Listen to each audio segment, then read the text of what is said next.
नमस्कार निवेशकों, विवेक महाजन की ओर से Indian investor of the year के इस अंक में आपका हार्दिक अभिनंदन। पिछले 15 दिनों में बाजार ने दोनों ओर की तेजी और मंदी का रुख दिखाया है। निफ्टी ने 24 सितंबर को 10,800 तक गिरने के बाद आज 9 अक्टूबर को 12,000 के लेवल की दस्तक दे दी है। संभवतः अगले सप्ताह के आरंभ में हम निफ्टी पर 12,000 का स्तर भी देख सकते हैं। उसका प्रमुख कारण है यूएसए में दूसरे राहत पैकेज पर अंतिम निर्णय जल्द हो सकता है और साथ ही भारत सरकार द्वारा भी एक नए राहत पैकेज की घोषणा भी संभव है। इसके कारण बाजारों की तेजी निफ्टी को 12,000 से लेकर 12,100 तक के स्तर तक ले जा सकती है, लेकिन उसके बाद एक बड़ी गिरावट आने की आशंका लगभग तय है। उसका प्रमुख कारण है विश्व युद्ध के मंडराते हुए बादल। जैसा कि पिछले अंक में मैंने आशंका जताई थी, एक बड़े युद्ध के संकेत खाड़ी क्षेत्र से मिलने शुरू हो गए हैं। आर्मीनिया और अजरबैजान के बीच छिड़ा संघर्ष 12 दिन पूरे कर चुका है और कुछ बड़े देश इसमें शामिल होने के लिए तैयार हैं। आज हम इसी विषय पर विस्तार से चर्चा करेंगे और आने वाले समय में बाजारों की चाल को समझने का प्रयास करेंगे। आपसे निवेदन है कि चैनल को सब्सक्राइब नहीं किया है तो सब्सक्राइब कर लें और ये अंक यदि अच्छा लगे तो लाइक का बटन दबाने में संकोच न करें। निफ्टी का सूचकांक 8 महीने के बाद 12,000 के स्तर के करीब पहुंचा है। निफ्टी का अब तक का सर्वोच्च लेवल है 12,430, जो जनवरी 2020 में देखा गया था। उसे छूने के 2 महीने के भीतर निफ्टी ने 24 मार्च 2020 को 7,500 का निम्नतम स्तर छुआ था। तब से अब तक सूचकांक में लगभग 4,500 पॉइंट अर्थात 60% की बढ़ोतरी दर्ज की गई है। इस बाजार का नया बुल फेज नहीं कहा जा सकता जब तक निफ्टी 12,430 को निर्णायक तौर से पार नहीं कर लेता।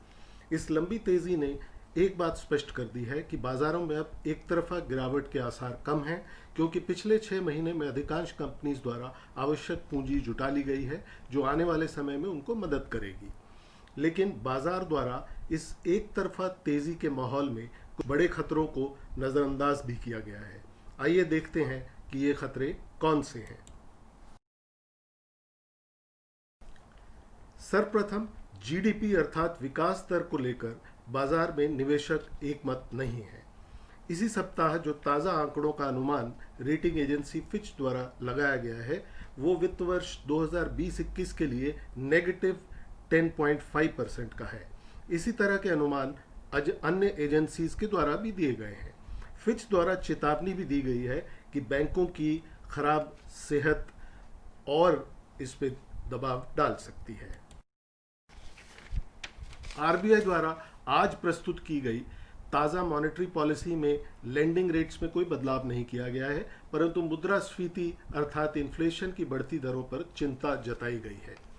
आरबीआई का भी अनुमान है कि वित्त वर्ष 2020-21 में जीडीपी में 9.5% की गिरावट दर्ज होगी, परंतु आरबीआई के अनुसार जीडीपी अंतिम तिमाही यानी जनवरी से मार्च 21 के लिए पुनः बढ़ने की स्थिति में पहुंच जाएगी और अगले वर्ष पहली तिमाही में बहुत तेजी से बढ़ेगी। इसका मुख्य कारण है इस वर्ष का लो बेस। बाजारों को आरबीआई की समीक्षा पसंद आई है, इसलिए बाजारों में तेजी का दौर जारी है। दूसरी चिंता का पहलू है अंतर्राष्ट्रीय स्तर पर उमड़ते हुए युद्ध के बादल। मुख्यतः 2 देशों के बीच युद्ध को 3 प्रमुख कारणों में विभाजित किया जा सकता है। पहला, सीमा विवाद। दूसरा, जल सीमा एवं प्राकृतिक संसाधनों पर नियंत्रण, जिसमें ऑयल रिसोर्सेज भी आते हैं। तीसरा, हथियारों या वेपन्स की टेस्टिंग एवं बिक्री। उन्नत राष्ट्र जैसे यूएसए, रशिया, चाइना, फ्रांस आदि हथियारों का बड़ा निर्यात करते हैं और युद्ध का उन्माद फैलाकर उन्हें अपने हथियारों को बेचने में एक बड़ी मदद मिलती है। पिछले 12 दिनों से खाड़ी के 2 देशों अजरबैजान और आर्मीनिया के बीच एक भयानक युद्ध छिड़ा हुआ है, जिसमें जान माल की बहुत भयंकर क्षति हो चुकी है। इस मैप में देखें तो नीली रेखाओं से अंकित है अजरबैजान और लाल रेखाओं से अंकित है आर्मीनिया।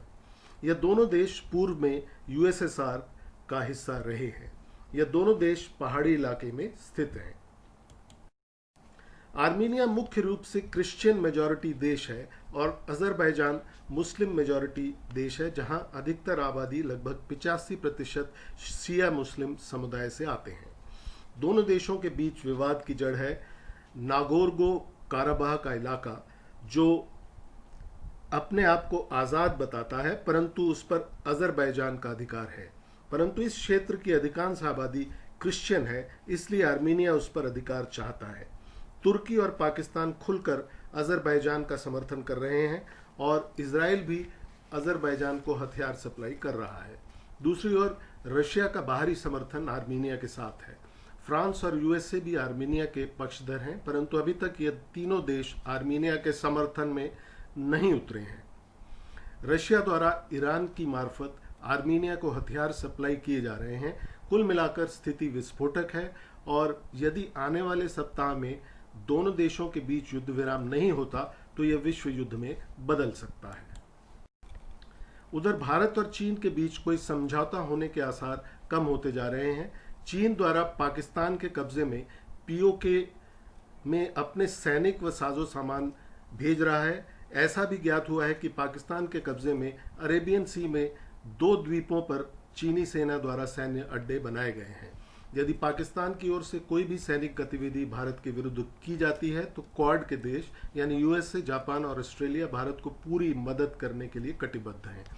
आने वाले 2 महीने बहुत कठिन परिस्थितियां पैदा कर सकते हैं। उपरोक्त कारणों का आकलन करने के बाद ऐसी उम्मीद करनी चाहिए कि बाजार अपनी बेलगाम चाल पर रोक लगाएंगे। मार्च 2020 से अब तक निफ्टी में लगभग 4,500 पॉइंट अर्थात 60% की बढ़ोतरी दर्ज की गई है। फिबोनाची सीरीज के आधार पर आने वाले 2-3 महीने में निफ्टी का सूचकांक कम से कम 10,900 तक गिर सकता है और यदि युद्ध की स्थिति बनी रही तो यह 9,200 तक भी जा सकता है। यह मेरी व्यक्तिगत राय और आकलन है। आप सोच विचार करके ही निवेश के बारे में कोई निर्णय लें तो बेहतर होगा।